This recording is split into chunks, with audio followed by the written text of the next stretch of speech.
Kita akan mengaplikasikan ya konsep tegangan kita pada poros ya untuk memberi pandangan yang lebih mendalam kepada mahasiswa ya.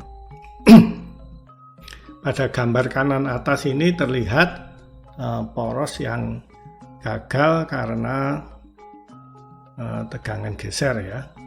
Ini kalau diperbesar seperti terlihat pada bagian gambar yang bawah ini ya. Kemudian yang sebelah kiri ini adalah poros ya yang gagal akibat tegangan campuran ya.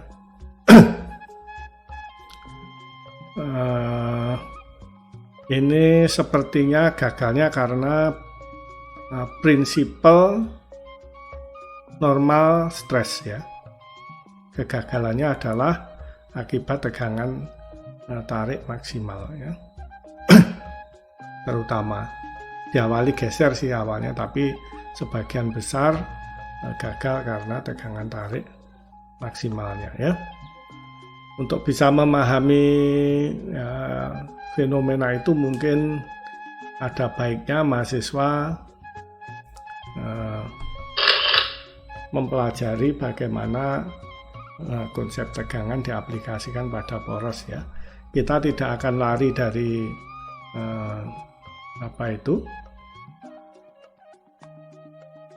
tegangan ini ya, yang merupakan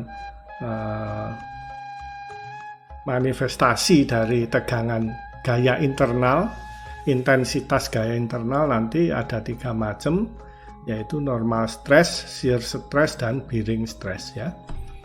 Itu yang sudah dijelaskan sebelumnya ya. Bagaimana memperoleh stres ini ya, kita menggunakan hukum statika ya, kesetimbangan gaya atau momen antara aksi dan reaksi ya. Terus biasanya aksi yang diketahui meninjau geometrinya begitu, maka reaksi bisa dihitung. Dua hal ini membentuk gaya eksternal ya pada sembarang posisi.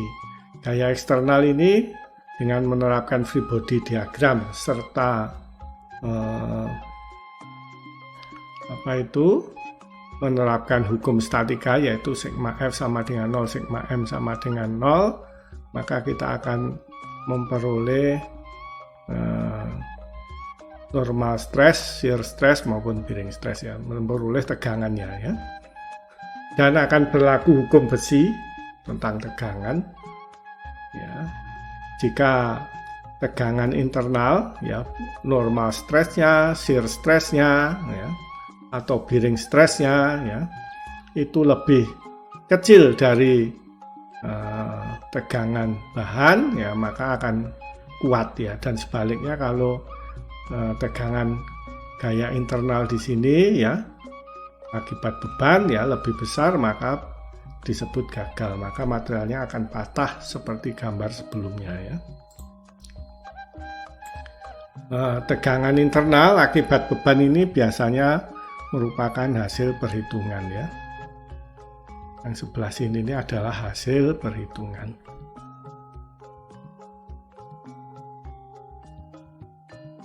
Yang sebelah kanan ini data hasil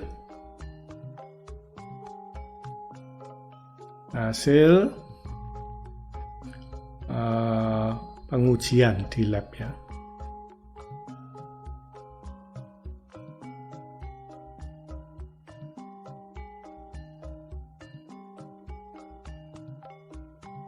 Ya ini kita bandingkan ya, mana yang lebih besar, maka akan menentukan material itu kuat atau gagal ya.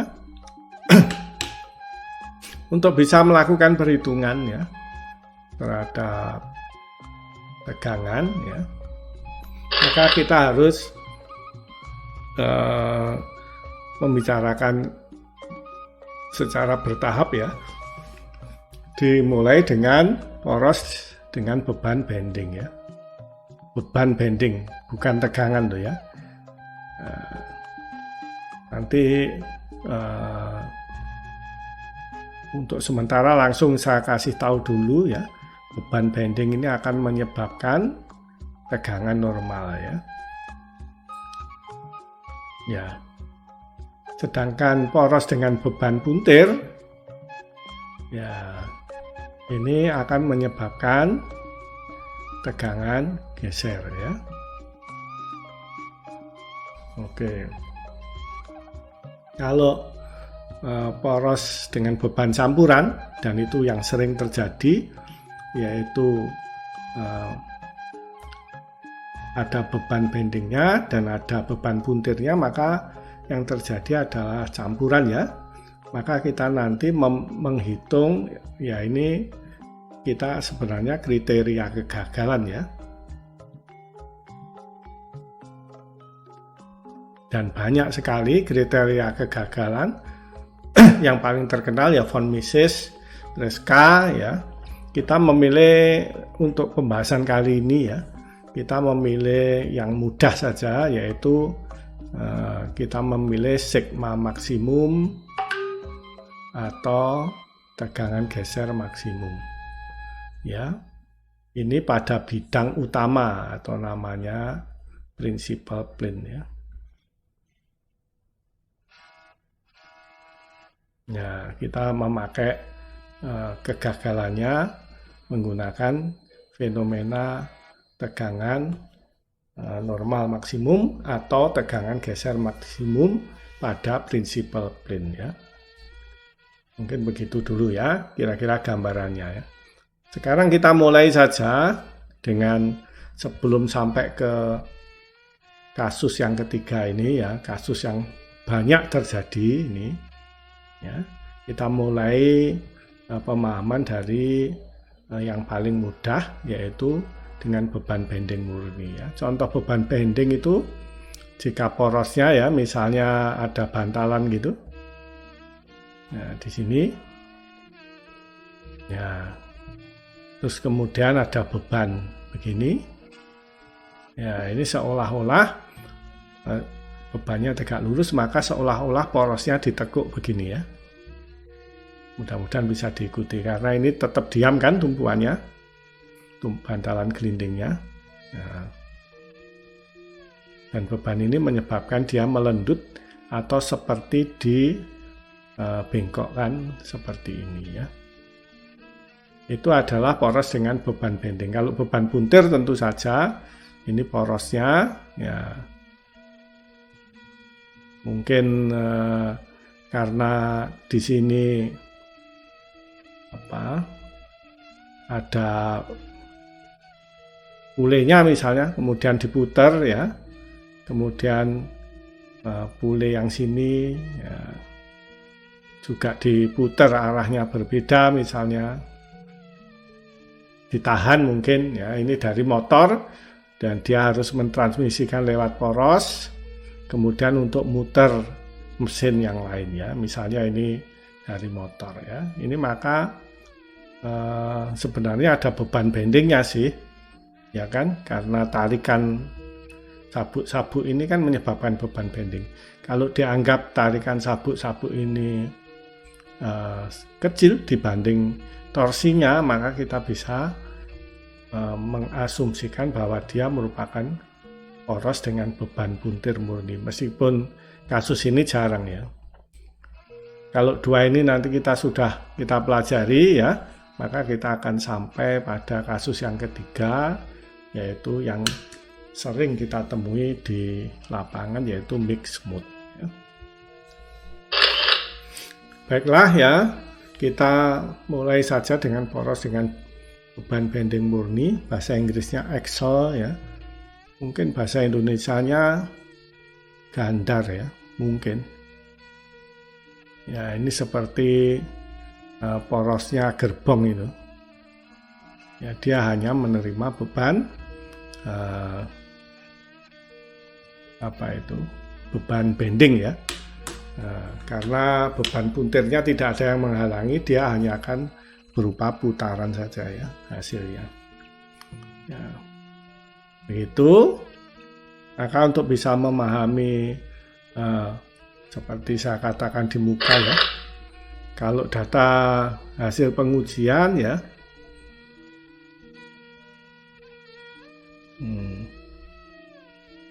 kalau hasil pengujian ya kita tahu angkanya lah dari data laboratorium.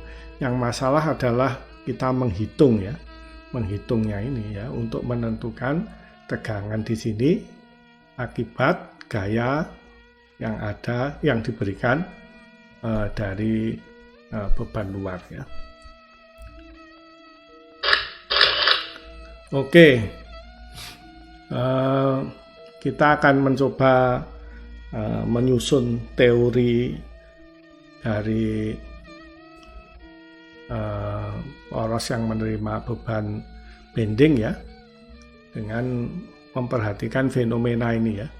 Fenomena adalah pengamatan paling awal dari sebuah ilmu pengetahuan ya. Kita tahu bahwa poros yang atau balok ya, atau batang atau apa saja yang menerima beban tegak lurus, beban aksial seperti ini, dia akan melendut ya. Ya ini kita selalu paham fenomena ini. Wah ini kita tahu akibat perpindahan pasti ada gaya, akibat gaya ada perpindahan, akibat perpindahan nanti ada tegangan gitu ya. Nah, kira-kira begitu.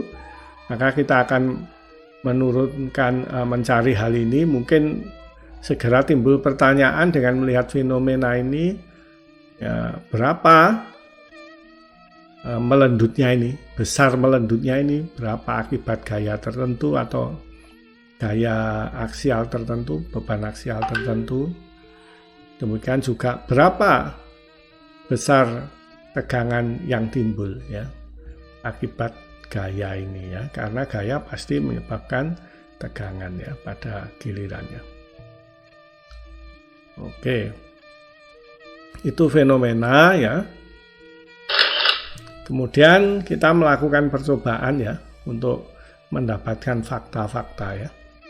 Ini ada poros yang bulat gitu, terbuat dari karet ya. Kenapa saya memilih karet? Karena supaya memiliki batas proporsional yang besar ya. Meskipun dilendutkan ini dengan nilai yang besar ya, sehingga terlihat garis-garisnya dia masih pada daerah proporsional ya. Kalau saya menggunakan besi mungkin sudah masuk daerah plastis ya. Regangan sebesar ini. Kalau daerah plastis perhitungan mulai sulit ya. Karena tidak sederhana hubungan antara tegangan dengan regangan. Kalau pada daerah proporsional kita masih bisa menggunakan hukum Hooke ya. Ya kan? Tegangan sama dengan modulus elastisitas atau modulus Young E dikalikan epsilon ya, regangan. Oke, ya kita buat garis-garis yang melingkar begini. Ada poros bulat itu, kemudian saya buat garis longitudinal. Ya. Kemudian saya lendutkan, ini masih dalam batas elastis dan kita perhatikan garis-garisnya ya. Kita melihat bahwa garis vertikal akan tetap lurus ya saat lendutan dan akan tegak lurus serat longitudinal balok ya. Jadi ini kita lihat garis-garis ini tetap lurus ya, membentuk garis lingkaran lurus gitu, tidak bengkok-bengkok gini. Ya, itu yang pertama. Dan dia selalu tegak lurus garis longitudinal. Ini garis longitudinalnya. Ya, ini membentuk sudut 90 derajat. Hal ini bisa terjadi hanya kalau ini garis-garis longitudinal ini merupakan perimeter dari lingkaran atau bagian dari lingkaran, dan ini adalah bagian dari garis radiusnya ya. Mungkin saya pengen menunjukkan sedikit ya. Jadi kalau kita punya lingkaran ya,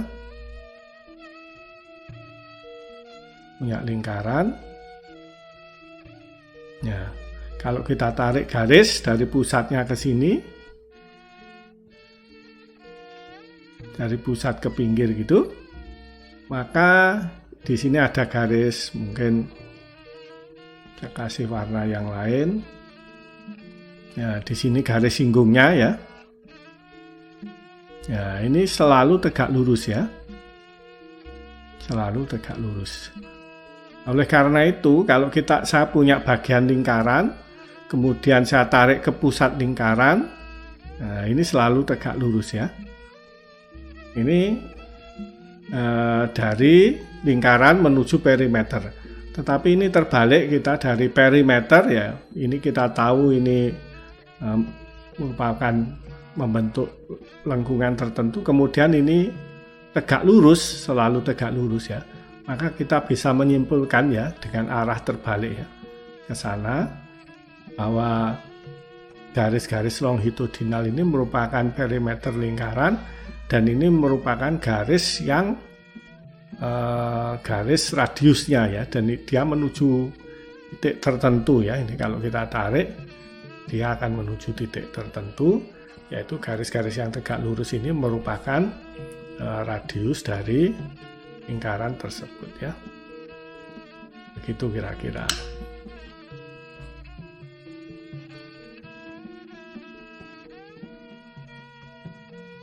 Ya, ini berdasarkan fakta ya, kita melakukan pengamatan yang lebih lanjut, maka kita mendapatkan ini pasti seperti ini ya faktanya. Tidak hanya fenomena sekarang.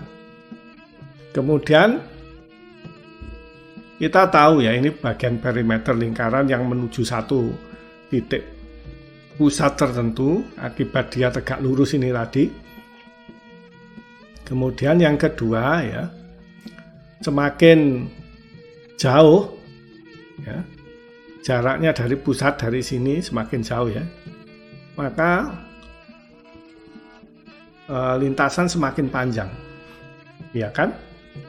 Ya, mudah dipahami. Semakin jauh dari titik pusatnya, maka semakin panjang kelilingnya, ya. Padahal tadinya panjangnya sama kan? Garis longitudinal ini kita buat sama memang, ya. Tapi sekarang panjangnya yang dalam dan yang luar berbeda, ya. Maka mudah dipahami, yang paling jauh ini mengalami perpanjangan ya, dari yang panjangnya tadi segini menjadi lebih panjang sekarang ya, dan yang bagian dalam ini mengalami perpendekan ya. Dan di antara yang mengalami perpanjangan dan perpendekan ada bagian tertentu tentu antara positif dan negatif ada 0 gitu ya. Jadi antara yang mengalami perpanjangan dan mengalami perpendekan ya, ada bagian yang tidak mengalami perpanjangan atau perpendekan ya. Garis longitudinal itu yang tidak mengalami perpanjangan dan perpendekan itu disebut sumbu netral ya istilahnya, yaitu bagian yang tidak mengalami perpanjangan. Ya, ini kita memiliki dua fakta ya yang bisa kita buktikan ya dengan melakukan sedikit eksperimen sederhana pada karet ya. Fakta yang pertama adalah garis-garis lengkung ini merupakan perimeter lingkaran, dan garis yang tegak lurus ini adalah jari-jarinya ya.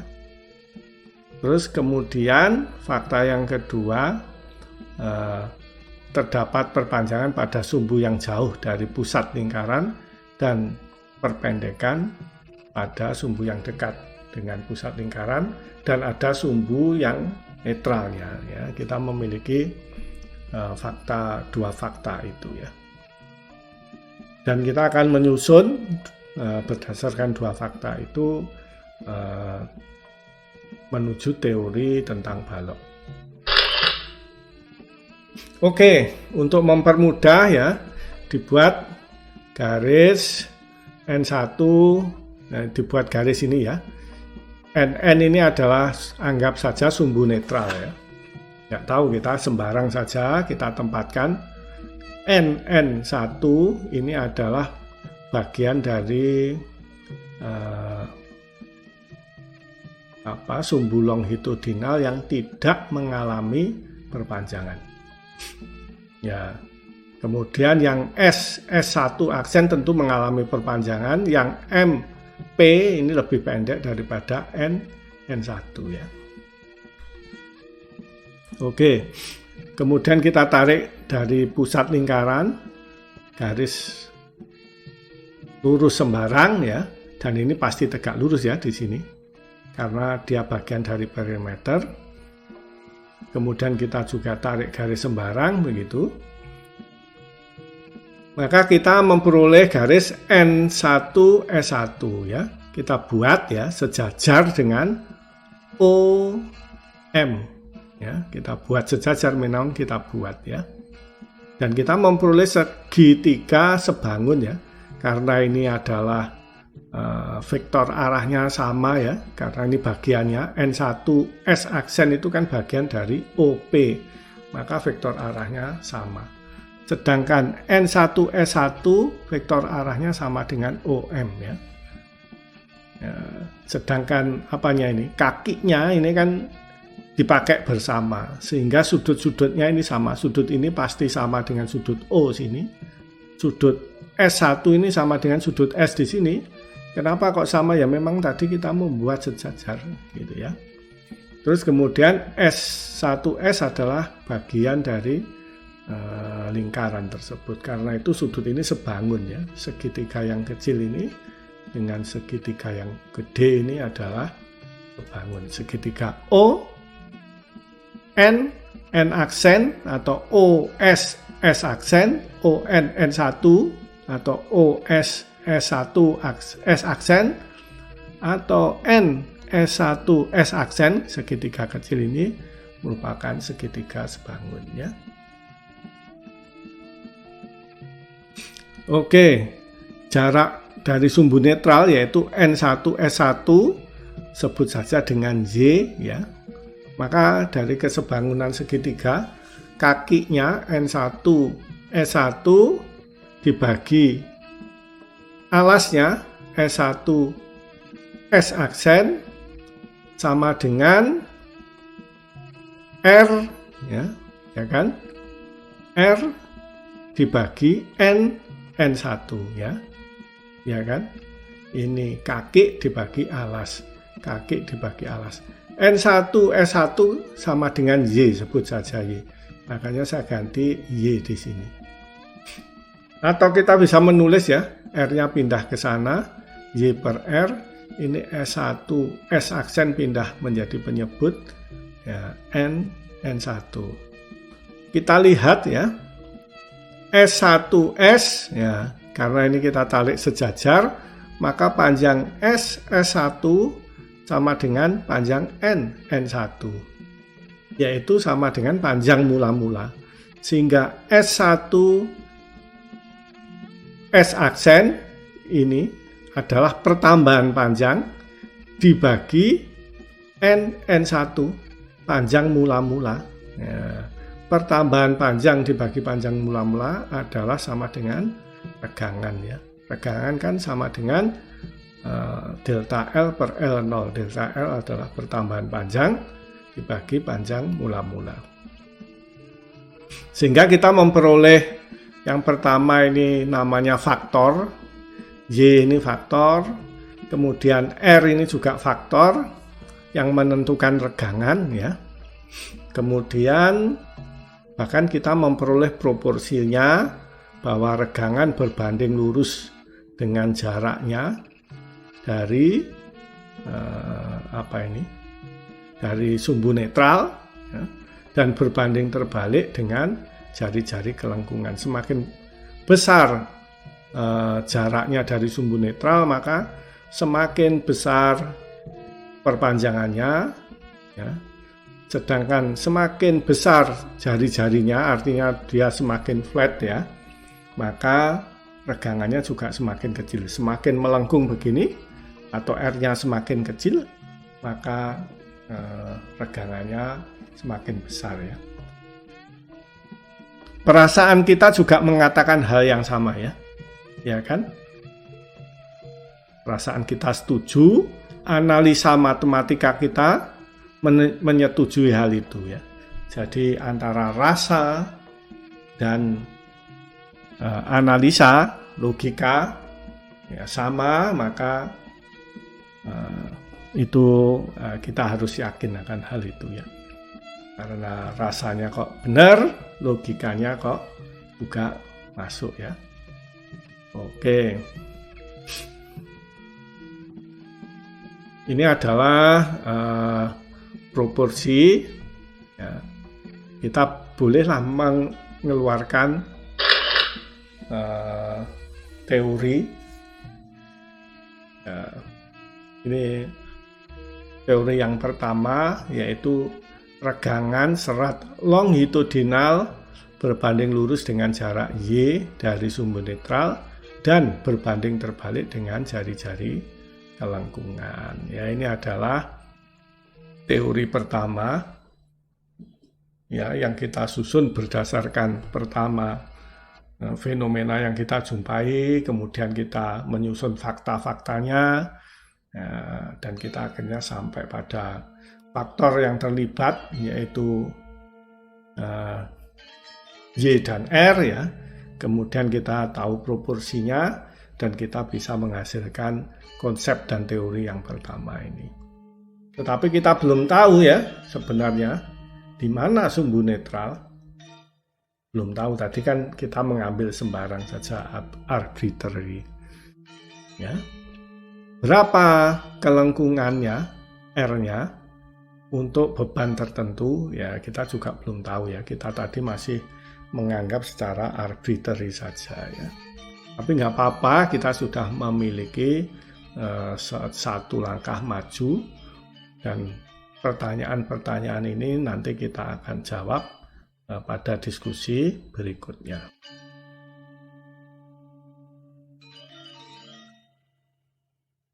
Dari diskusi sebelumnya ada dua pertanyaan, di mana sumbu netral dan berapa R ya. Kita akan menjawab di mana sumbu netral ya. Kita bisa menggambarkan ya ini sumbu netral ya. Kemudian pada daerah yang di atas sumbu netral mengalami perpendekan, kita gambarkan gaya-gaya internalnya, intensitas gaya internalnya seperti ini ya. Dia terdistribusi secara linear ya. Yang tekan kita gambarkan dengan vektor yang menuju ke permukaan, sedangkan tarik ya kita gambarkan dengan vektor-vektor yang vektor tegangan yang menjauhi permukaan ya, dan dia bersifat linear. Nah, kenapa kok linear ya? Nggak usah linear ya, karena tadi sudah disebutkan bahwa kita menemukan teori epsilon sama dengan Y per R. Artinya dia linear ya, sama dengan seper R ini sebut saja sama dengan K kalikan Y ya.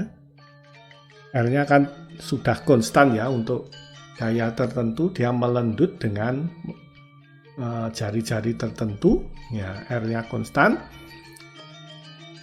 maka dia proporsional dengan Y-nya ya, sehingga dia berupa garis ini, bukan persamaan kuadrat misalnya, maka dia melengkung. Dan itu memang menjadi syarat ya, bahwa dia linear ya, itu berdasarkan data yang ini, bahwa dia merupakan garis lurus tadi. Kalau enggak, dia garisnya tidak lurus. Oke. Kemudian kita tadi melakukan percobaan pada karet ya.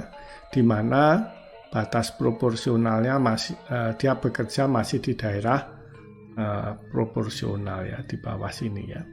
Kalau tidak kita aplikasikan pada karet, maka mungkin sudah masuk ke daerah ya plastis ini misalnya. Kalau daerah plastis, apa yang terjadi? Ya garis-garisnya ini tidak tegak lurus lagi, dan ini tidak merupakan perimeter lingkaran, dan persamaan kita tidak berlaku ya. Ya, kita memperoleh fakta ini adalah dari kasus karet ya, di mana dia masih bekerja di daerah proporsional. Oke, oleh karena itu di daerah proporsional ini berlaku hukum Hooke, yaitu tegangan sama dengan E dikali epsilon ya. Tentu dia E ini adalah konstanta ya, dia sebanding dengan epsilonnya. Epsilonnya seperti ini, tegangannya juga berbanding lurus dengan epsilonnya ya. Oleh karena itu distribusi tegangannya seperti terlihat pada gambar. Nah, ini kita bisa menuju ke teorema yang kedua ya.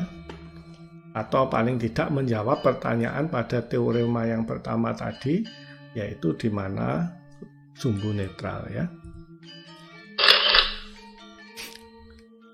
Mengingat gaya luar yang bekerja, gaya luarnya tadi adalah aksial untuk kasus poros dengan beban aksial atau beban lendut ya, karena kita membicarakan poros dengan beban lendut, memang beban aksial ya, tidak ada gaya yang sejajar sumbu ya. Adanya adalah tegak lurus sumbu. Padahal tegangan kita kan sejajar sumbu ya. Sumbu dari batang kan ke arah X ya. Ini gaya-gayanya sejajar dengan sumbu. Tegangan kalau dikalikan luasannya, maka dia akan menjadi gaya ya kan. Oleh karena itu gaya yang ke arah kiri harus bisa mengenolkan dirinya sendiri dengan gaya yang ke arah kanan ya. Oke.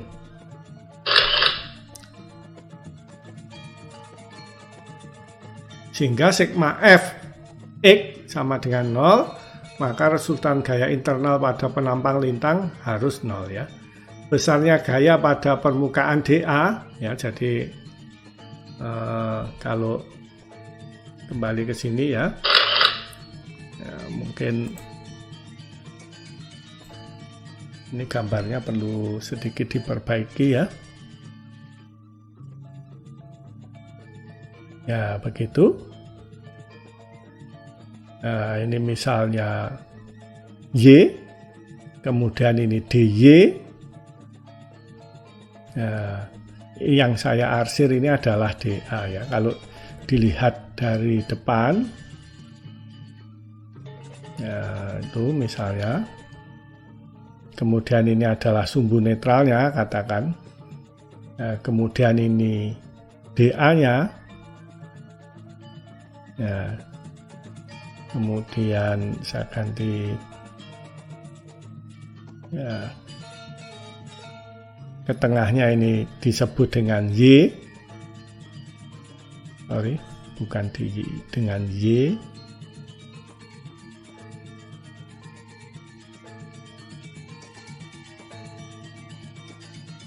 Kita sebut Y, kemudian lebar pitanya ini kita sebut dengan DY ya.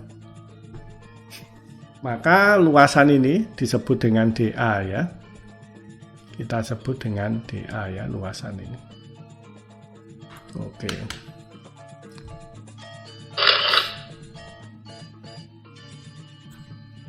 Maka kita bisa mengatakan sigma kali dA sama dengan dF ya. tergantung ke kanan apa ke kirinya. Kita lihat tegangannya ini arahnya ke kiri apa ke kanan ya. Dan kita terapkan hukum Hooke ya. Tegangan sama dengan epsilon kali E, epsilonnya sama dengan Y per R, ya maka tegangannya kita bisa menyatakan sama dengan ini tegangan dikali dA ya. Sepanjang luasan ya, jumlahnya sepanjang luasan baik yang di bawah sumbu netral maupun di atas sumbu netral, kalau dijumlahkan sama dengan 0 karena dia harus mengenolkan dirinya sendiri. Gitu ya. Oke, kemudian E per R bisa keluar dari tanda integral karena dia berupa konstanta. Untuk beban tertentu dia membentuk lendutan dengan jari-jari tertentu. Ya, ini bisa keluar dari tanda integral karena dia konstanta. Sekarang kita ketemu YdA pada luasan A sama dengan 0 ya. Sedangkan E per R keluar dari tanda integral. Ini tidak mungkin sama dengan 0. E dan R-nya. Maka satu-satunya kemungkinan YdA sama dengan 0. Ya, YdA sama dengan 0 itu artinya sumbu netral di mana jarak vertikal diukur darinya ya, sumbu yang tidak bertambah panjang terletak pada titik berat dari penampang lintang yang ditinjau. Pernyataan ini mungkin perlu sedikit saya jelaskan.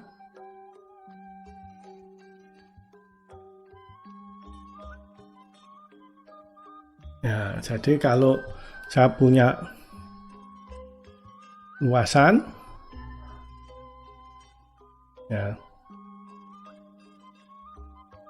misalnya luasannya seperti ini ya, gabungan luasan 1 dan luasan 2. Jika kita mencari titik berat, misalnya titik beratnya di situ, kemudian kita punya sumbu Y begini ya. Ini sumbu Y, ini sumbu X. Waktu kita mencari titik berat luasan ya, Y sama dengan Y1 kalikan A1 gini kan. Ditambah Y2 kalikan A2 dibagi A total A1 tambah A2 gini kan. Itu kalau bentuknya begini. Kalau bentuknya nggak karu-karuan ya kita bisa membagi dalam bentuk kotak kecil-kecil kan. Ya gitu. Kita bagi dengan kotak-kotak kecil. Ya, nanti persamaannya menjadi Y1 A1 tambah Y2 A2 tambah Y3 A3 dan seterusnya dibagi A total ya. Atau ini kita mengatakan dalam bahasa integralnya sama dengan integral YdA sepanjang A ya dibagi A total ya.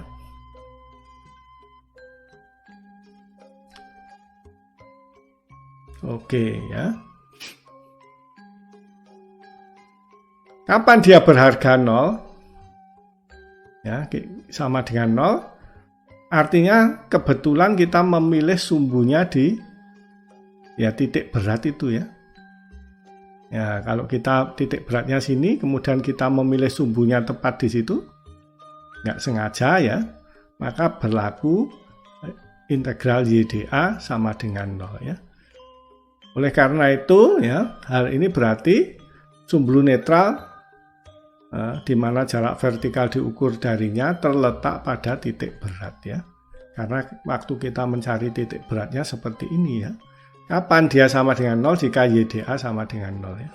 Artinya kita memilih Y pada titik berat ya. Begitu ya. Oke, mudah-mudahan bisa diikuti ya. Berarti kita sudah menjawab pertanyaan pertama, yaitu di mana sumbu netral ya pada bidang ya, karena ini berupa bidang ya. Nah, Y-nya ini kan berupa bidang ya. bidang ini. Dikalikan luasan ke sana kan, ya, maka ini bidang netral sebenarnya, bukan sumbu yang berupa garis, tapi bidang netral. Sumbunya di tengah sini ya, sumbu netralnya. Oke, pada serat-serat yang terletak pada bidang ini, semua serat ya terletak pada bidang ini tidak mengalami perpanjangan ya, atau panjangnya tetap. Di mana bidang netral itu? Yaitu pada yang melalui titik beratnya. Kalau kotak ya ini berarti tepat di tengah-tengahnya ya. Ya kan, titik beratnya kan di situ. Oke. Kita sudah menemukan jawaban di mana sumbu netralnya, yaitu pada titik berat dari penampang lintangnya ya.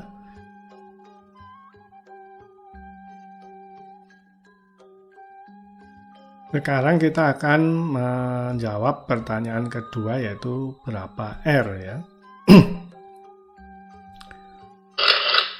Nah, kalau kita lihat ya gaya-gayanya ini tegangan kalau dikali luasan menjadi gaya ya, maka dia bisa mengenolkan dirinya sendiri ya, gaya-gaya ini. Tetapi terhadap sumbu NN akibat gaya internal ini pasti timbul momen ya. Momennya yaitu karena baik yang di atas ini, di atas sumbu netral itu menyebabkan momen berlawanan arah dengan jarum jam ya. Juga momen akibat tegangan yang dikalikan luasan menjadi gaya ya akan semuanya menyebabkan momen terhadap sumbu NN berlawanan arah jarum jam ya. Itu adalah momen yang disebabkan oleh normal stress ya. Berarti ada momen internal, sehingga momen internal dan momen eksternal harus saling meniadakan karena berlaku hukum kekakalan, hukum sigma M sama dengan 0 ya, hukum statika. Oke, sehingga kita bisa mengatakan gaya yang ditimbulkan, momen yang ditimbulkan oleh gaya internal sama dengan momen luar ya. Ya, tidak seperti halnya gaya longitudinal, diagram benda bebas menunjukkan pada permukaan yang ditinjau bekerja momen akibat gaya luar ya. Berdasarkan prinsip keseimbangan momen pada sumbu NN, yakni momen yang ditimbulkan oleh gaya luar sama dengan momen akibat gaya ya, akibat tegangan atau akibat gaya dalam. Maka kesetimbangan momen tersebut dapat dinyatakan dalam persamaan ya. Ini momen, mungkin saya jelaskan dengan tulisan di sini ya. Ya, E ini epsilon ya. Kemudian E dikalikan epsilon ini adalah tegangan. Tegangan dikalikan A menjadi gaya ya. Gaya dikalikan jaraknya dari sumbu netral adalah momen terhadap sumbu NN ya. Karena E dan R untuk momen tertentu nilainya konstan, maka bisa keluar ya. Tinggal integral Y kuadrat dA. Atau ditulis, ini kita ganti yang ini dengan IZZ ya. Ini momen inersia polar ya. Nanti kita jelaskan apa itu momen inersia polar ya. Atau momen inersia kedua ya, biasanya disebut juga momen inersia. Bukan momen inersia polar, tapi momen inersia kedua ya. Kenapa kedua? Karena ini Y kuadrat ya. Kalau YdA yang waktu kita mencari titik berat itu disebut dengan momen inersia pertama ya.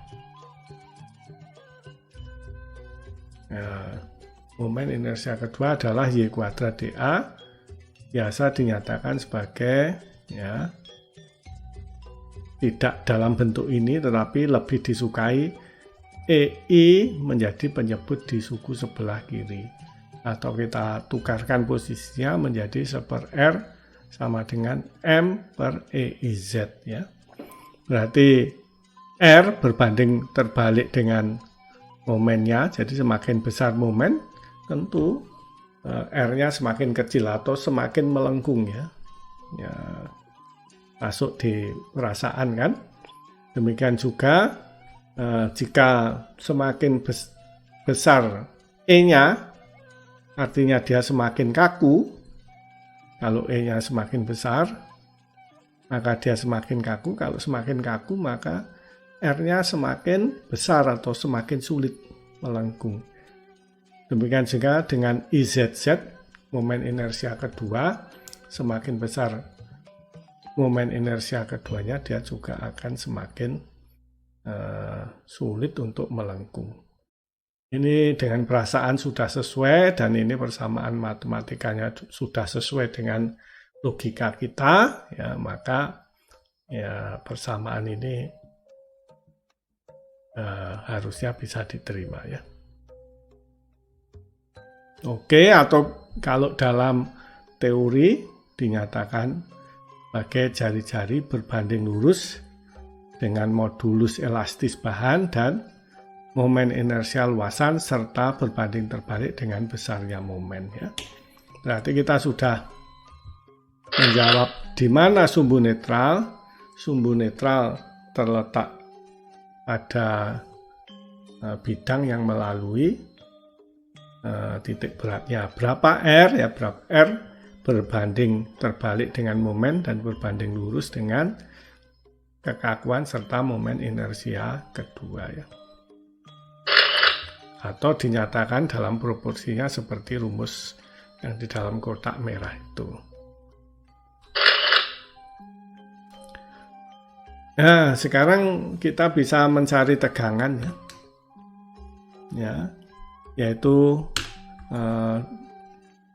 persamaan yang kita dapatkan pertama ya, epsilon sama dengan Y per R, sedangkan 1/R-nya ini sama dengan M per EIZZ, berarti epsilon sama dengan MY per EIZZ ya. Epsilon sama dengan MY per EIZZ ya. Sedangkan mungkin saya tulis saja, ini tidak terlalu jelas. Kita bisa menuliskannya ya. Ini 1/R begini, berarti epsilon sama dengan Y per R, berarti MY per EIZZ. Ya. Sedangkan tegangan sama dengan E kali epsilon. Berarti ini dikalikan E-nya saling menghilangkan. Ya. E-nya saling menghilangkan, tinggal MY per EIZZ, E-nya hilang. Ya, atau saya bisa menuliskannya E kali MY per EIZZ sama dengan MY per IZZ. Ini adalah tegangannya ya.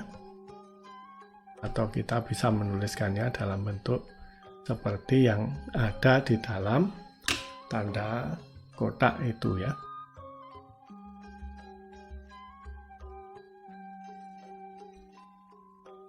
Pada kesempatan ini kita akan mendiskusikan tentang Y kuadrat dA ya, atau momen inersia kedua dari lingkaran ya, karena poros sebagian besar berbentuk lingkaran ya. Maka kita bisa mendefinisikan ya. Ini ada dA misalnya.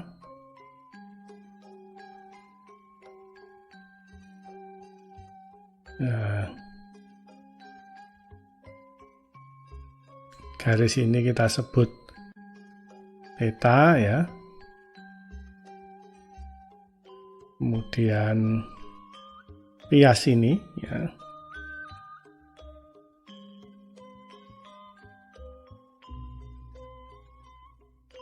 Yang saya arsir ini.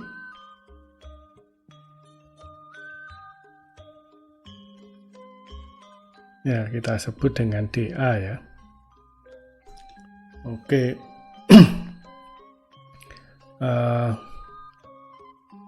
Y kuadrat dA tentu kalau kita melihat gambar ini ya akan sama dengan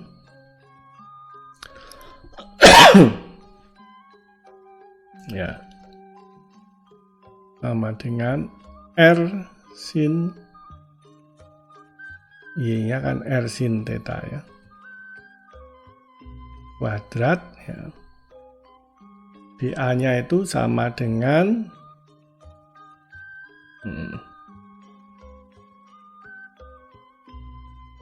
theta sama dengan 2x lebarnya kotak ini ya 2x dikalikan dy ya kan dy sendiri sama dengan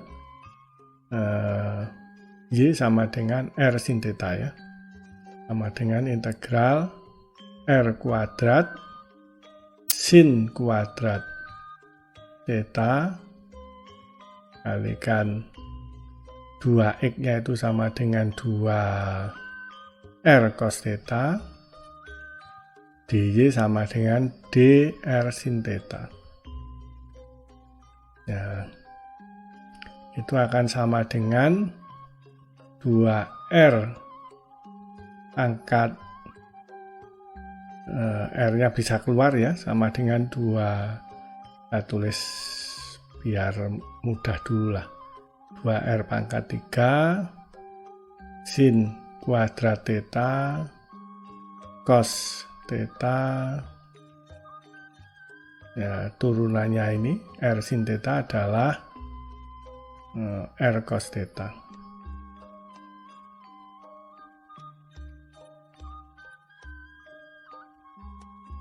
d theta ya.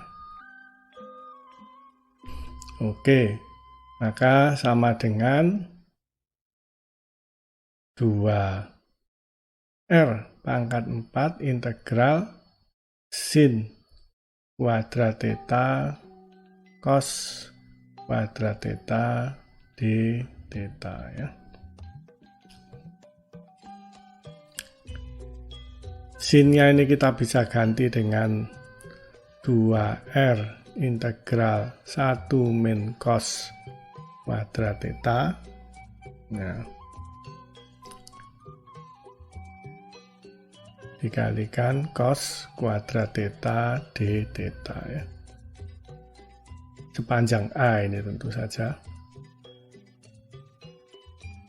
Ya. Oke, ini sama dengan 2R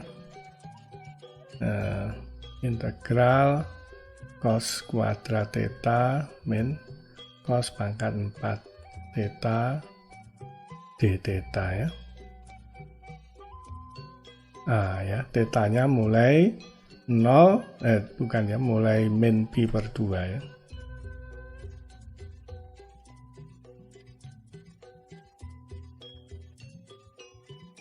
Mulai min pi per 2, min 90 derajat sampai pi per 2. Oke, kita tinggal mencari integralnya cos kuadrat theta d theta ya.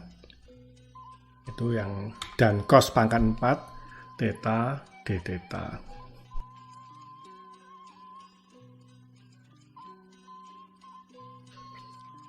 Sekarang kita akan mencari integral cos kuadrat theta dan cos pangkat 4 theta ya. Kita menggunakan persamaan trigonometri sederhana ya. Cos 2 theta ya ini sama dengan cos A plus B rumusnya adalah cos A cos B min sin A sin B, cuma A dan B nya sama dengan theta, maka ini ketemu cos kuadrat theta min sin kuadrat theta ya. Ya, atau sama dengan cos kuadrat theta dikurangi 1 min cos sin kuadrat theta, itu kan sama dengan 1 min cos kuadrat theta. Karena sin kuadrat theta plus cos kuadrat theta sama dengan 1 ya. Berarti ini sama dengan 2 cos kuadrat theta min 1. Atau kita bisa menyatakan ya, kalau begitu cos kuadrat theta kali 2 ya sebenarnya sama dengan 1 plus cos 2 theta. Berarti kita bagi 2 semua ya. Setengah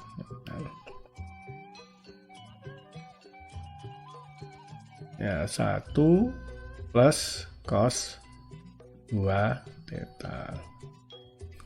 Nah, berikutnya sekarang cos pangkat 4 theta sama dengan cos kuadrat theta, kita kuadratkan kan, 1 plus cos 2 theta sama di kuadrat ya, sama dengan 1/4 yang dalam kurung 1 kuadrat ditambah 2 AB kalikan cos 2 theta ditambah cos kuadrat 2 theta ya.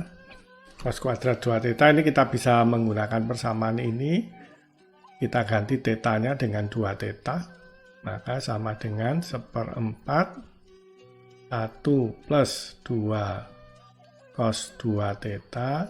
Ya, ini kita ganti ini ya, setengah, mungkin kurungnya harus dibedakan biar tidak membingungkan. Nah, gini.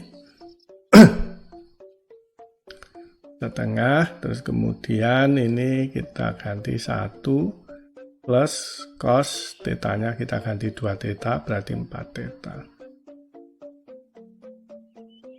Nah, sama dengan ini setengah, 1/2 atau 3/2 kalikan 1/4, 3/8 ya. 3/8 yang ini 2 cos 2 theta bagi 4 ya. Ditambah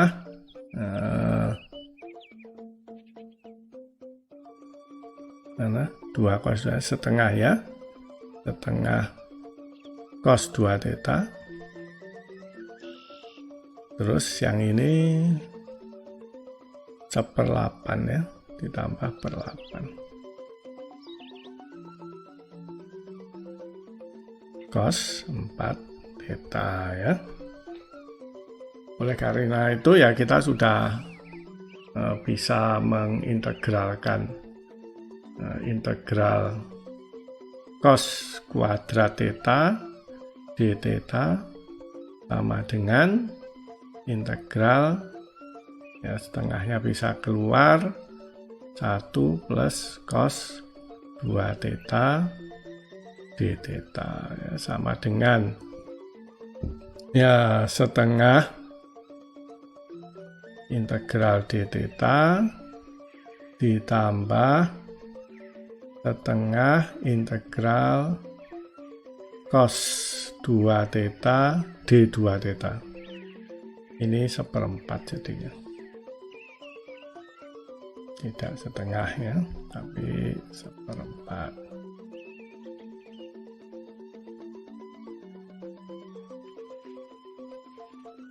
Karena kalau d2 theta itu adalah 2 d theta ya. Kalau kalikan 1/4 menjadi setengah ya. Seperti yang di depan yaitu setengah cos 2 theta d theta. Oke, ini sama dengan ya, setengah theta atau theta per 2. Yang ini adalah integralnya cos adalah min sin ya. Ditambah sin 2 theta per 4.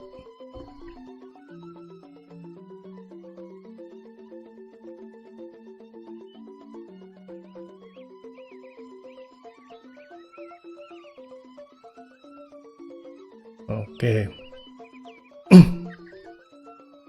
Sekarang integral dari cos pangkat 4 theta d theta ya. Sama dengan ini. Integralnya 3/8 ditambah setengah cos 2 theta tambah 1/8 cos 4 theta d theta. Ya, yang pertama mudah ya, sama dengan 3 theta per 8. Terus kemudian ditambah setengah menjadi 1/4. Bentar.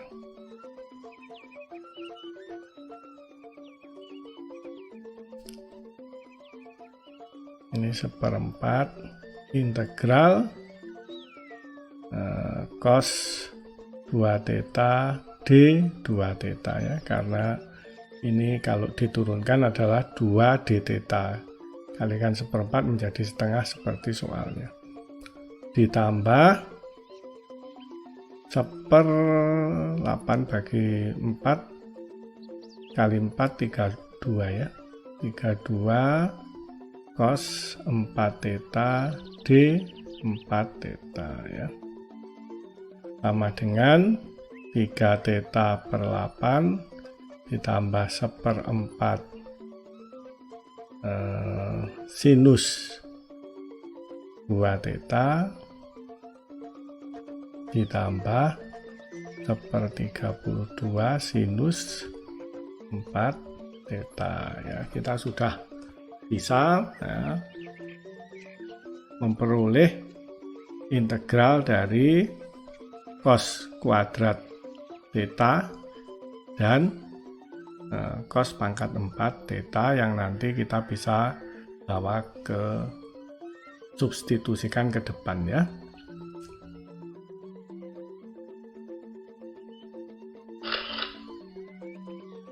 Maka ini adalah 2R kalikan integral cos kuadrat theta d theta dikurangi integral cos pangkat 4 theta d theta. Begitu, sama dengan 2R ya, cos kuadrat theta kita ganti dengan theta per 2 sin 2 theta per 4 ya. Kita ganti dengan theta per 2 apa tadi?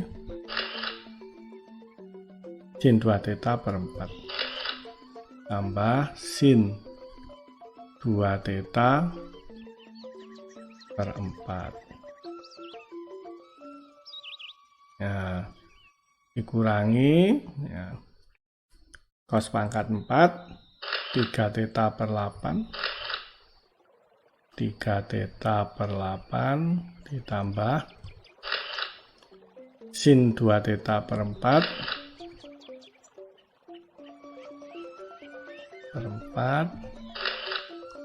per 30 sin 4 theta per 32 sin 4 theta per 32 ya.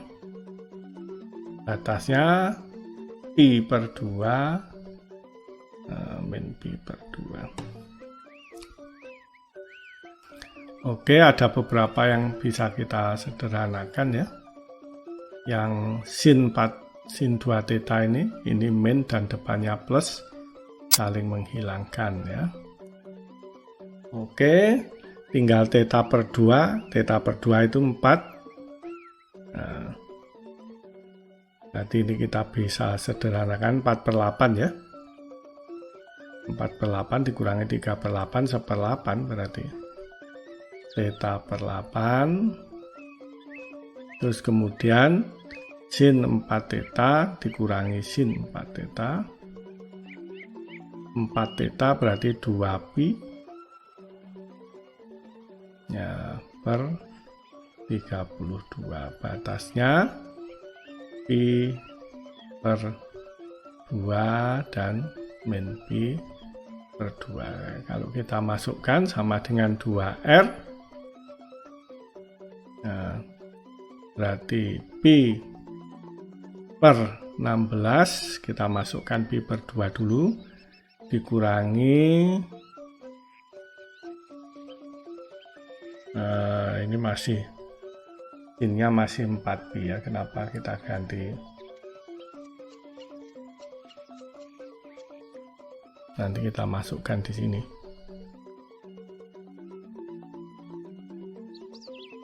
Sin 4 pi 4 theta ya.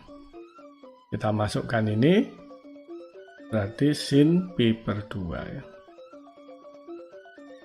Sin 2 pi. Nah, dibagi 32. Dikurangi,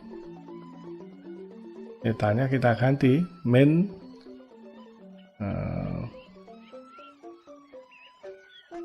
pi per 16 ya. Terus kemudian dikurangi sin 2 pi min berarti sin min 4 pi 2 pi dibagi 32 ya. Sinnya 2 pi atau sin min 2 pi itu sin 0 ya. Sin 0 bisa kita coret ya, maka akan sama dengan 2R dikalikan pi per 8 ya. Pi per 16 berarti kan 2 pi tuh.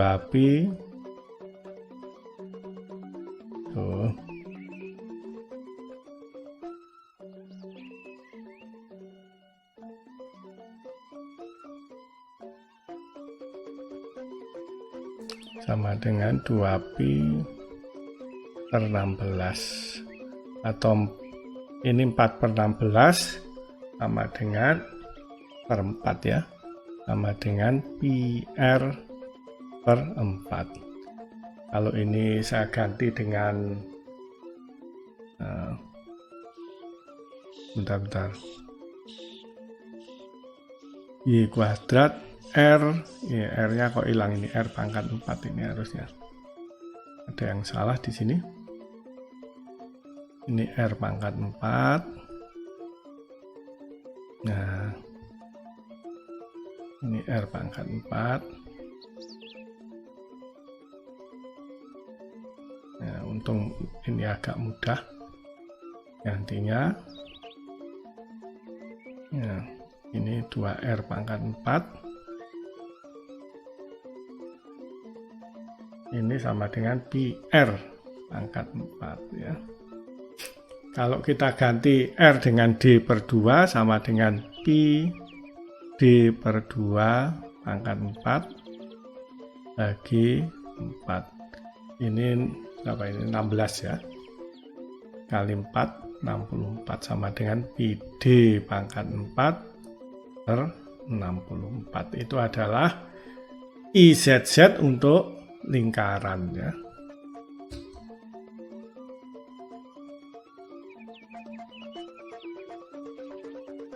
Tadi kita sudah mencari, yaitu dalam hal ini X ya sumbernya, bukan ZZ, tetapi ini X dan YY yang melalui titik beratnya ya.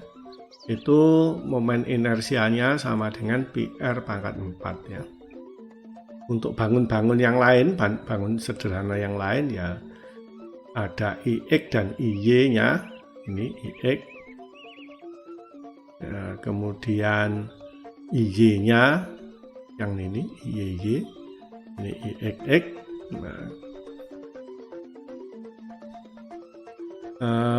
Juga misalnya hanya separuh lingkaran, seperempat lingkaran, bentuk elip juga ada ya.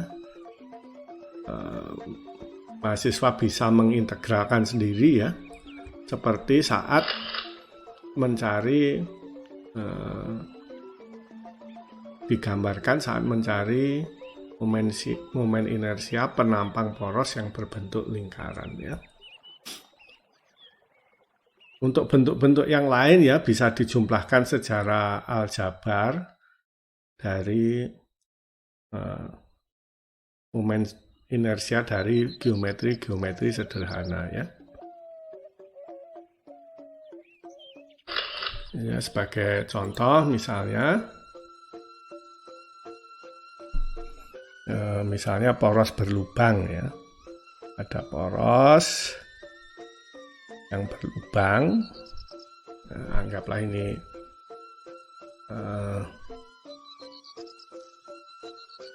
nah itulah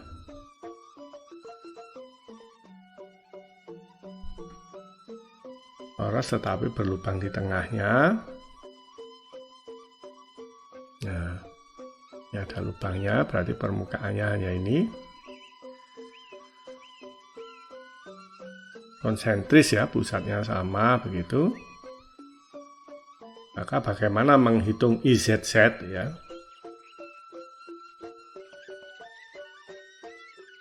Nah, ini pada sum yang melalui titik beratnya ya.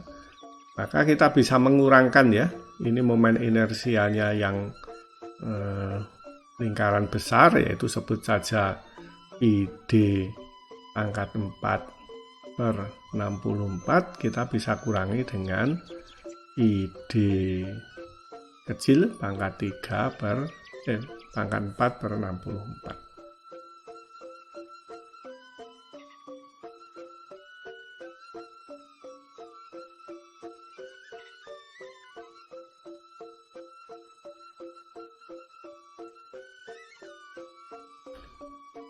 Oke. Ya, bagaimana kalau misalnya bentuknya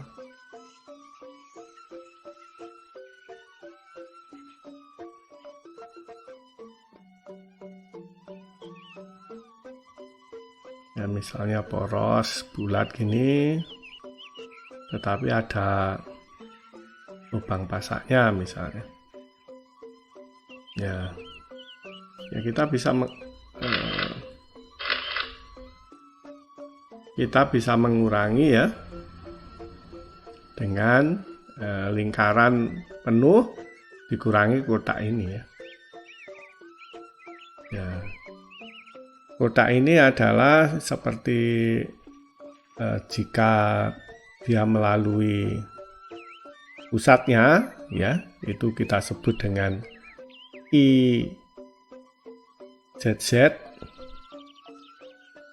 itu sama dengan lebar kali pangkat 3/12 ya.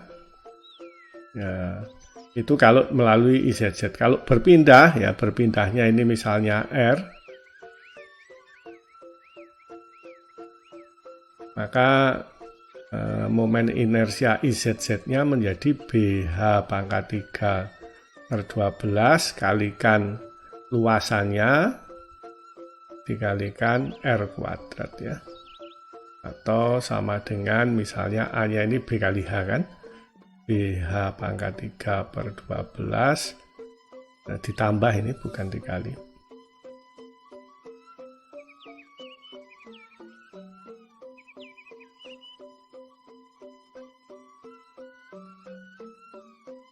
Ditambah B kali H R kuadrat.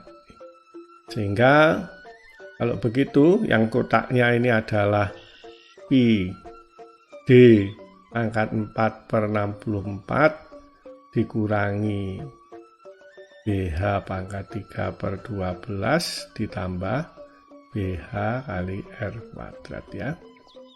Begitu, mahasiswa dipersilahkan untuk mengeksplor ya secara online ya tentang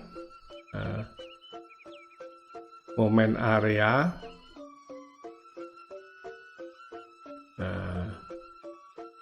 atau tentang momen inersia,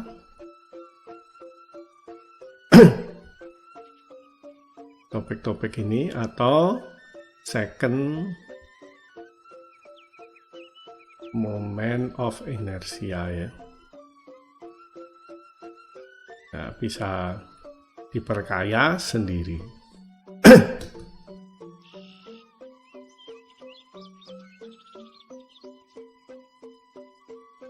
Sekarang kita akan menuju teori balok yang terakhir ya, keempat mungkin ya.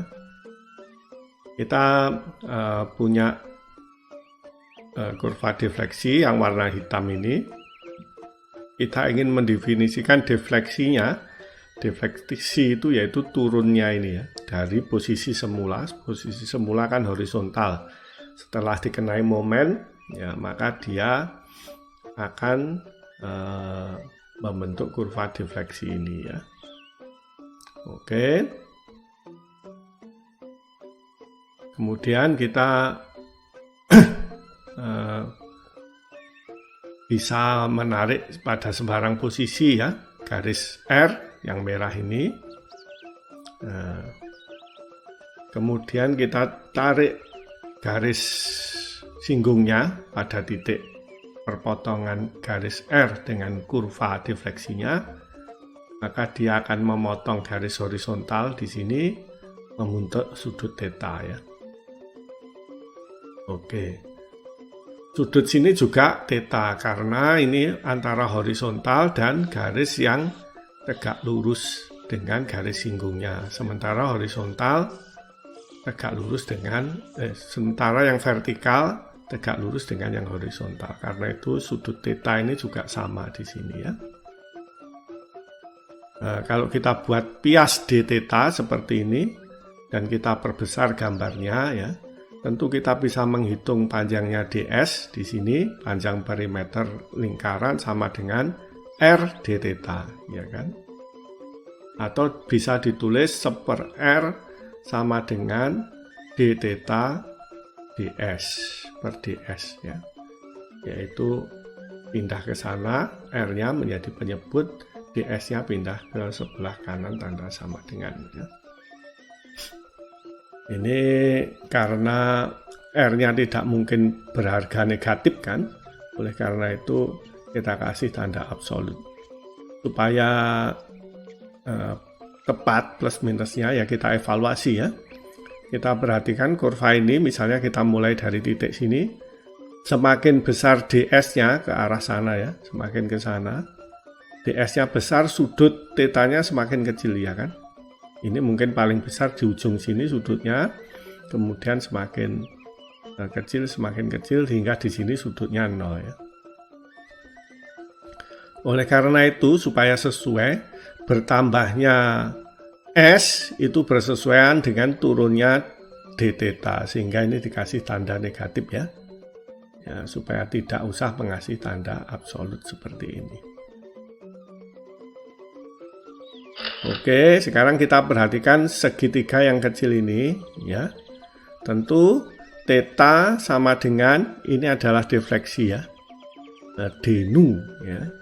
Kemudian dx ya, karena sudut kecil itu bisa sesuai dengan tangennya ya. Anda silahkan coba di kalkulator ya, tapi dalam pi ya, sudutnya dalam radian ya, bukan bukan dalam derajat. Anda silahkan coba sendiri dengan kalkulator atau pakai Excel. Nanti untuk sudut-sudut kecil ya, sudutnya sama dengan tangennya. Oke, sehingga theta sama dengan tangennya yaitu d nu dibagi di tempat sudut yaitu dx. Nah, sisi tegak di depan sudut dibagi sisi tegak di tempat sudut ya, sehingga kita bisa mengganti theta, 1/r sama dengan d theta per ds min ya. Kita bisa mengganti theta dengan d nu per dx. Atau kita bisa menuliskannya ini ya, 1/r sama dengan d kuadrat nu dx ds ya. Dan karena untuk sudut-sudut yang kecil jarang kita mengevaluasi defleksi, misalnya pada beton, pada besi, maka defleksinya ini kecil. Defleksinya kecil artinya tetanya kecil. Untuk sudut-sudut yang kecil, sudut di sini kecil, ds mendekati dx ya. Atau kita bisa menuliskan d kuadrat nu per dx kuadrat sama dengan 1/r. Tanda negatifnya tetap dijaga. Oke, dari teori sebelumnya ya, 1/r sama dengan m per EIZZ. Ya, sama dengan min d kuadrat nu dx kuadrat ya. Oleh karena itu kita memperoleh hubungan ya, jika EIZZ-nya kita bawa ke sini, tanda min-nya kita bawa ke sebelah kiri, maka menjadi min m sama dengan EIZZ d kuadrat nu dx kuadrat. Ya, ini adalah merupakan hubungan apa itu? Defleksi terhadap momen serta EI ya. Ini modulus kekakuan dari bahan.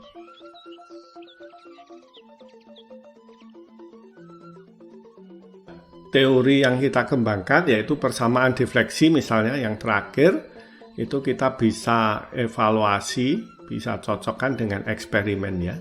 Ini ada apa ini? Dial kaliper, dan ini adalah posisinya ya. Dengan melihat penggaris ini, maka kita bisa mencari turunnya ya. Turunnya dari titik semula berapa ya. Misalnya mendapat beban di suatu tempat ya. Ya, ini kita bisa geser-geser ya, kita bisa mencek dial kaliper ini dengan dial kaliper ini berapa turunnya. Itu adalah misalnya kita mengevaluasi defleksi ya. Tegangan ya, tegangan juga kita bisa evaluasi dengan memasang strain gauge ya.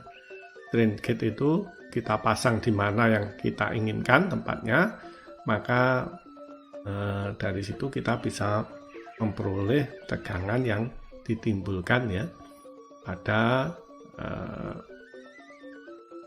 sembarang posisi ya, dengan beban tertentu. Bebannya juga bisa dipindah-pindah ya. Kalau teori yang kita kembangkan dengan hasil pengukuran sesuai ya, berarti teori kita berdiri pada fondasi yang kokoh ya, karena kita susun berdasarkan model analisa, model matematik analisa yang kita kembangkan, kemudian juga dicocokkan dengan hasil eksperimen ya.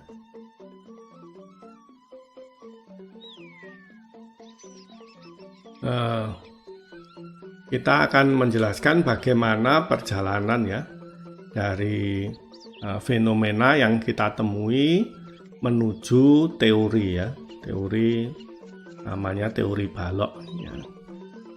Oke ya, ini pertama ya, kita menemui fenomena ya.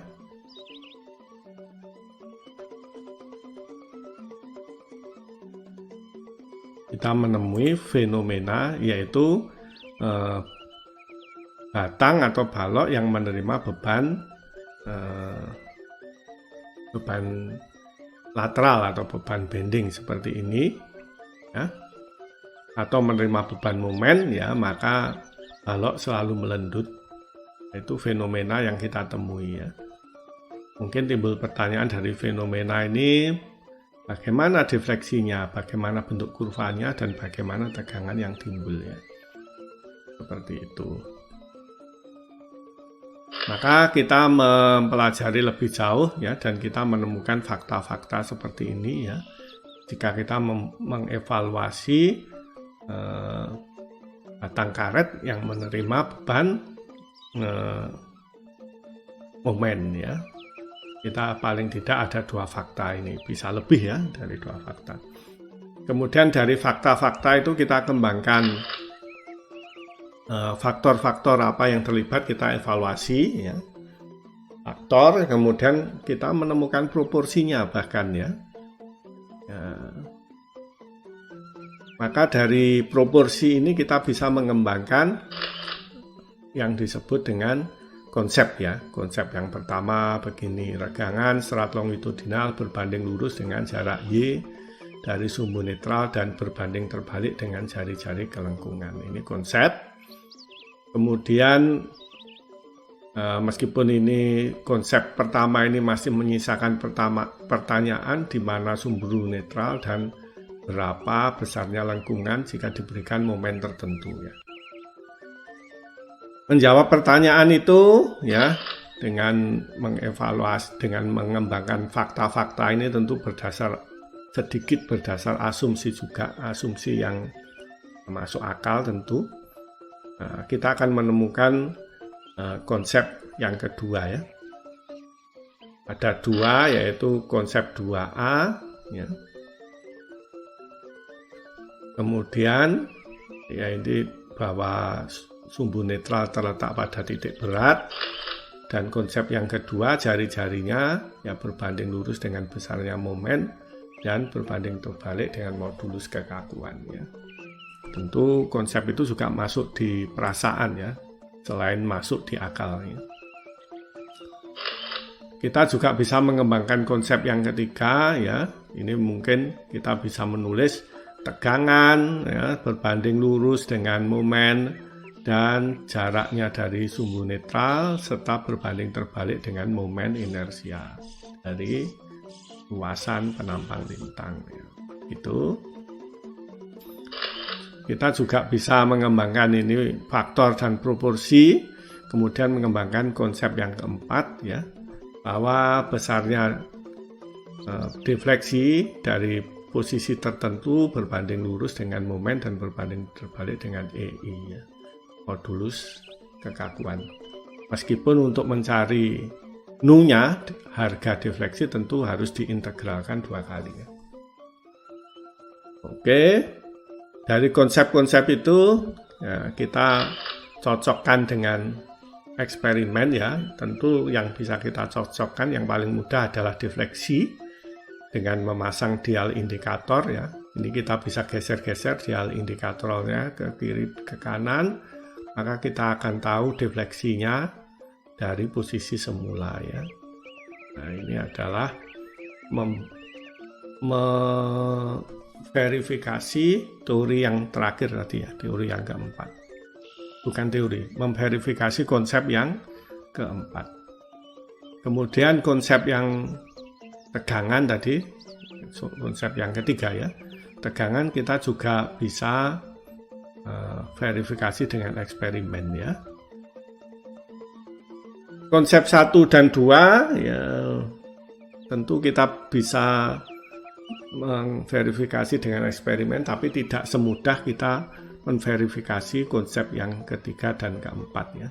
Tetapi konsep ketiga dan keempat tadi kita susun berdasarkan asumsi yang kita ambil dari konsep 1 dan 2, sehingga tentunya konsep 1 dan 2 tentu harusnya bisa diterima juga ya. Setelah cocok dengan eksperimen ini dan berkali-kali berlaku hal yang seperti itu, maka konsep kita menjadi teori ya. Teori balok ya. Ada 4 rumus yang kita kembangkan berdasar fenomena dan fakta-fakta yang kita temukan.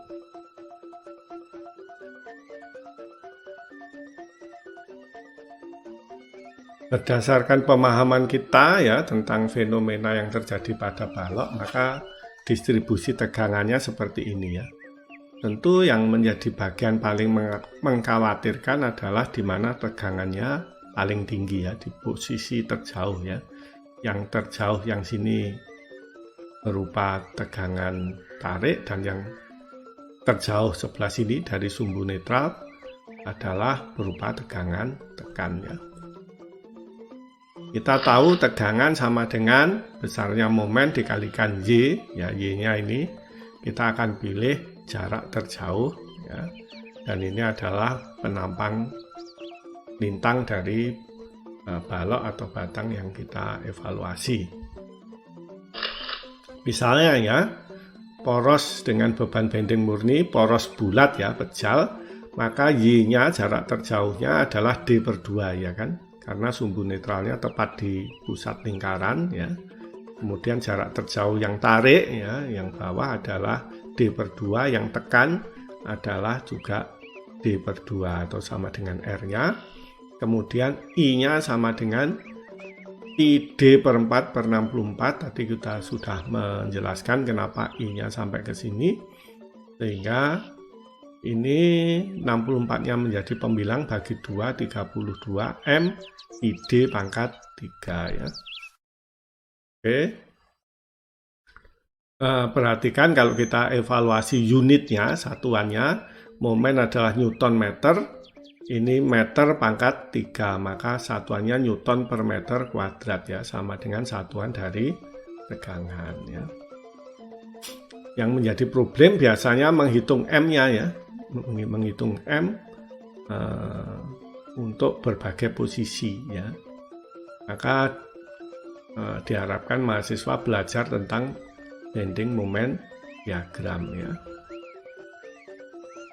Terus Y tentu mudah kita bisa menentukan dengan segera ya, yaitu jarak terjauh dari sumbu netral. Tapi menentukan sumbu netral ya ini kadang-kadang kalau bentuknya lingkaran ya jelas di tengah, kotak gitu juga jelas di tengah. Kalau segitiga atau bentuk yang lain ya perlu dipelajari di mana titik beratnya ya. Tentu Y-nya ini tergantung geometri poros. Kemudian momen inersia juga tergantung geometri poros ya, tidak harus menghitung, kita bisa melihat tabel dan menjumlahkan serta menambahkan dari geometri sederhana. Begitu kira-kira bagaimana kita bisa menghitung tegangan pada poros yang menerima beban bending murni.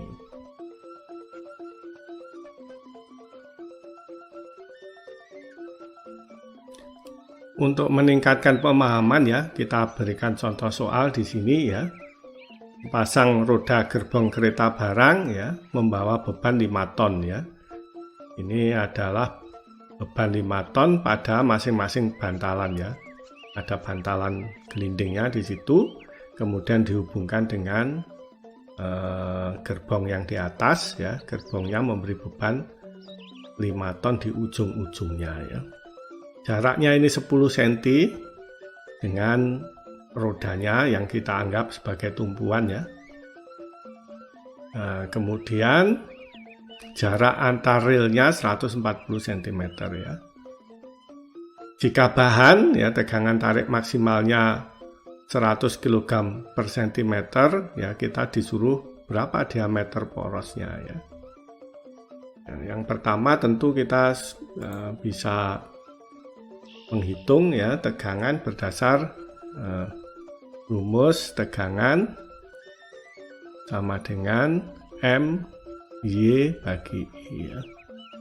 Yang pertama masalah momennya ya. Ya, ini seperti begini. Ada 5 ton. Ya, di ujung-ujungnya jaraknya 10 dan simetris, maka kita bisa menghitung reaksinya ya, kan gitu. Harus kita menghitung gaya luarnya dulu ya. Nah, reaksinya ini karena simetris ini juga 5 ton, yang di tumpuan B ini juga 5 ton ya. Disebut saja ini A, ini B ya. Besarnya momen berapa ya, kita bisa pakai free body diagram begitu. Di situ besarnya momen, nah, mungkin saya gambar di mana ya. Nah, di sini saya perbesar ya.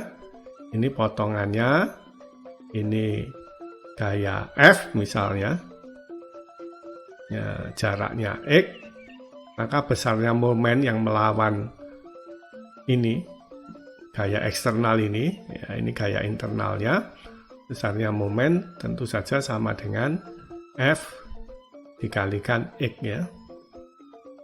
Ya, sehingga dia berupa, kalau F kali X itu kan linear ya, seperti begini ya.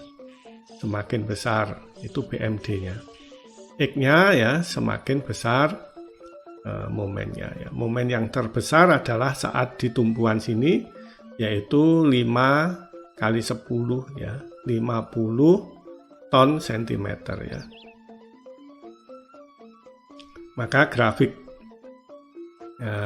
momennya kira-kira begitu.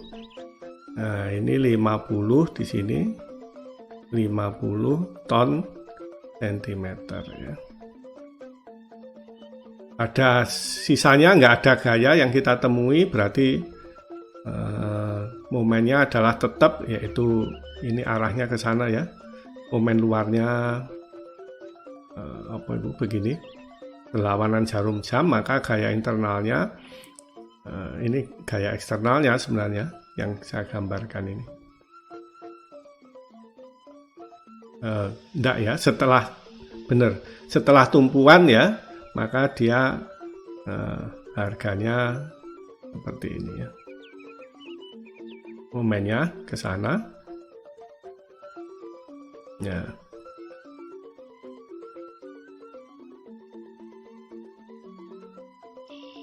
Besarnya tetap 50 ton sentimeter ya. Sampai sini ya, ini kembali nanti menuju 0 ke sana ya. Ini 50 ton sentimeter ya. Untuk lebih memahami tentang ini, mencari momen, disarankan mahasiswa belajar BMD diagram ya.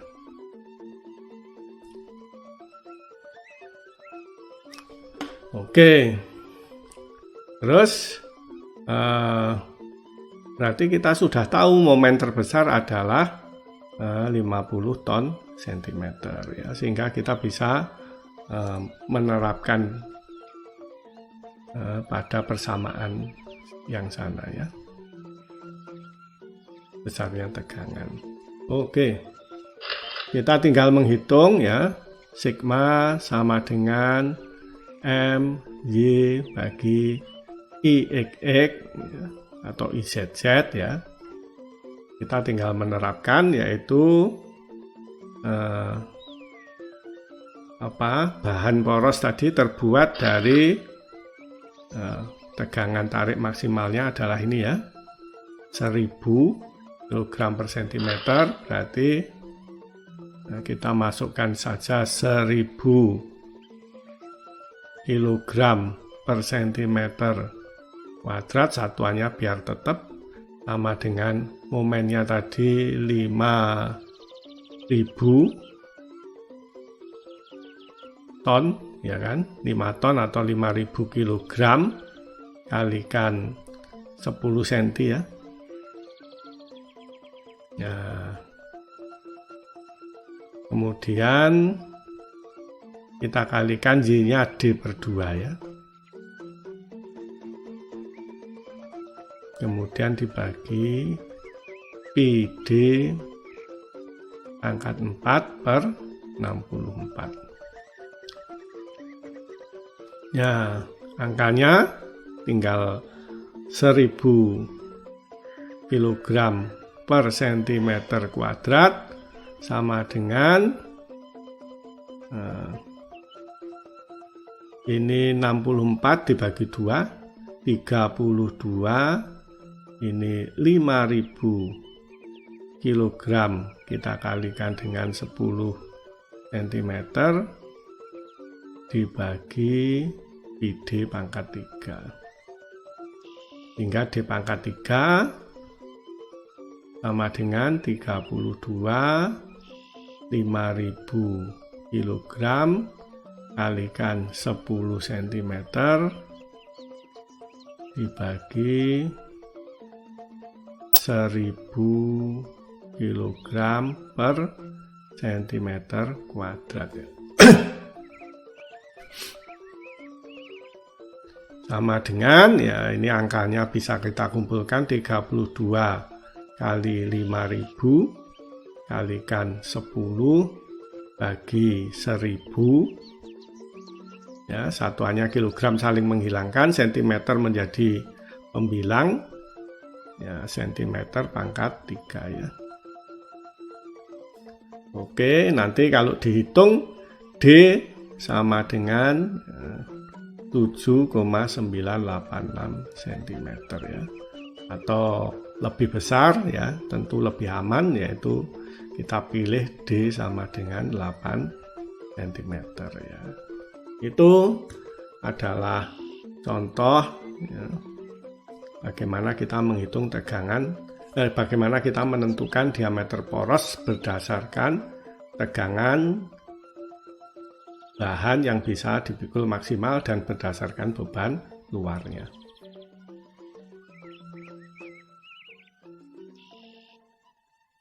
Untuk lebih memantapkan pemahaman mahasiswa ya ini ada tugas ya, tugas balok ya, penampang lintangnya seperti terlihat pada gambar sebelah kiri ya, berbentuk profil T. Ukurannya ini dalam milimeter semua ya, ini 80 mm, ini 160 mm, 20 mm, tebalnya ini, tebal profil T-nya. Nah, maka ini mahasiswa harus menghitung momen inersia, menentukan titik berat gitu kan. Ya, bebannya ya seperti terlihat di sini P, di sana di ujung-ujungnya P, kemudian di tengah ada 4P ya. Kemudian bahan ya, bahannya tegangan kompresinya ya, 70 megapascal, kekuatan kompresi, kekuatan tegangan kompresi. Ini hasil laboratorium. Kemudian kekuatan tariknya memang biasanya lebih rendah dibanding kekuatan kompresinya, yaitu 30 megapascal ya. Tentu mahasiswa harus menggambar BMD diagram ya, ini kira-kira bentuknya begitu, begini, nah, sampai sini. Nah, terus seperti ini ya. Oke, mungkin saya gambarkan. Ini bisa diperkirakan bentuknya. Ya, tapi mahasiswa harus menghitung sendiri sebenarnya. Ini kalau tidak keliru nih bentuknya seperti ini, momen BMD-nya. Ya, itu seperti itu.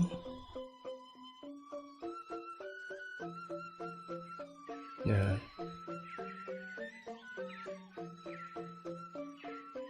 Ya, ini harus dihitung di tempat-tempat ini yang maksimal ya. Berapa M? M-nya ini M1 dan M2 tentu sama. Dan M3 sama. Ya M2 ya harus dihitung. Begitu kira-kira BMD-nya. Ya, momennya tahu, I-nya tahu, ya.